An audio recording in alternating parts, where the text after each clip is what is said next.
Kemudian kita diajak membaca Yasin. Kenapa mesti Yasin? Nanti bapak ibu ditanya pulang, Bu, kenapa baca Yasin? Kata ibu itu menjawab, kalau Al-Baqarah kepanjangan. Kenapa mesti Yasin?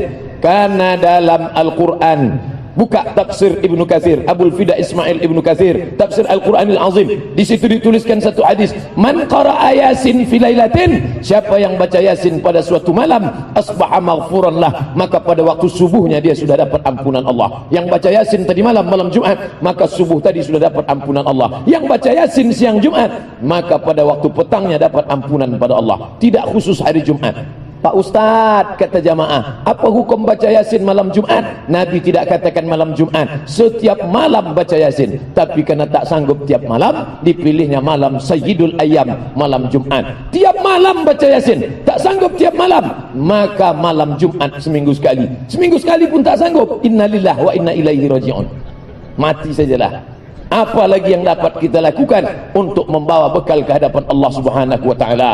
Bahkan Imam Ibnu Katsir dalam tafsir Al-Quranil Azim menegaskan secara jelas, fi kulli amrin asirin, setiap perkara yang sulit, setiap ada musibah, setiap ada malapetaka, setiap mengharapkan yang baik-baik, dibacakan surat Yasin, illa yassarallah, maka Allah memudahkan perkara itu. Baca tafsir Ibnu Katsir. Kenapa Ustaz rujuk Ibnu Katsir? Ibnu Katsir adalah ahli tafsir dan ahli hadis, paling selamat dari riwayat-riwayat palsu. Karena dalam Yasin itu kita sedang diingatkan, 3 kali diulang dalam surat Yasin, wa in kullul lamma jami'un ladaina muhdarun in kanat illa sayhatan wahidatan fa idahum jamilun ladaina muhdarun la yastati'una nasrahum wa hum lahum jundum muhdarun. 3 kali diulang, muhdarun, muhdarun, muhdarun. Kamu akan didatangkan, kamu akan didatangkan, kamu akan didatangkan menghadap Allah Subhanahu wa taala. In kanat illa sayhatan wahidatan, 1 kali teriakan malaikat, fa idahum jami'un ladaina muhdarun. Saya, Bapak Gubernur, Bapak Komandan Korem, Bapak Kapolda, alim ulama, semua kita ini akan datang menghadap Allah Subhanahu wa taala. Ketika kita dihadapkan di pengadilan, mulut bisa membela. Ada yang tak pandai bersilat, tapi bersilat lidah pandai. Tak pandai bicara, dia bisa bayar pengacara dengan uangnya yang banyak.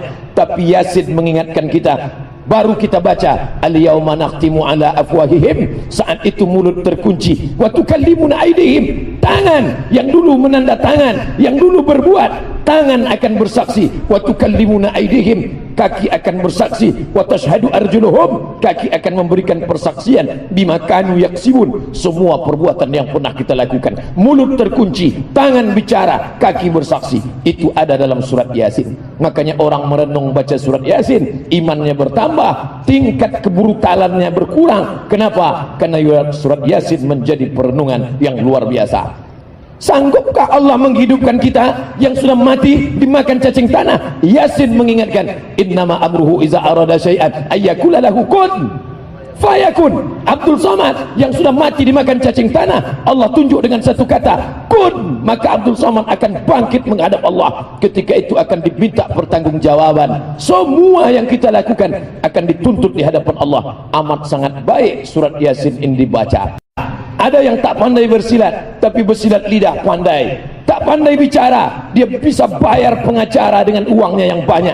Tapi Yasin mengingatkan kita, baru kita baca, al-yauma nakhtimu ala afwahihim, saat itu mulut terkunci, wa tukallimuna aydihim, tangan yang dulu menandatangan, yang dulu berbuat, tangan akan bersaksi, wa tukallimuna aydihim, kaki akan bersaksi, wa tashhadu arjuluhum, kaki akan memberikan persaksian, bima kanu yaksibun, semua perbuatan yang pernah kita lakukan. Mulut terkunci, tangan bicara, kaki bersaksi. Itu ada dalam surat Yasin. Makanya orang merenung baca surat Yasin, imannya bertambah, tingkat kebrutalannya berkurang. Kenapa? Karena surat Yasin menjadi perenungan yang luar biasa.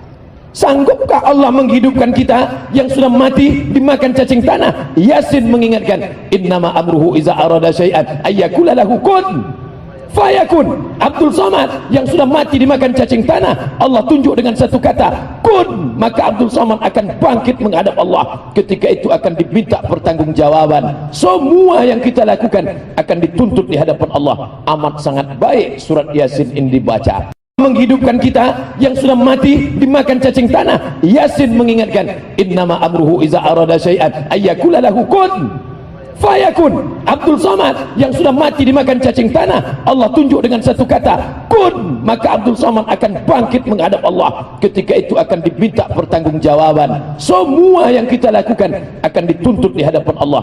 Amat sangat baik surat Yasin ini dibaca.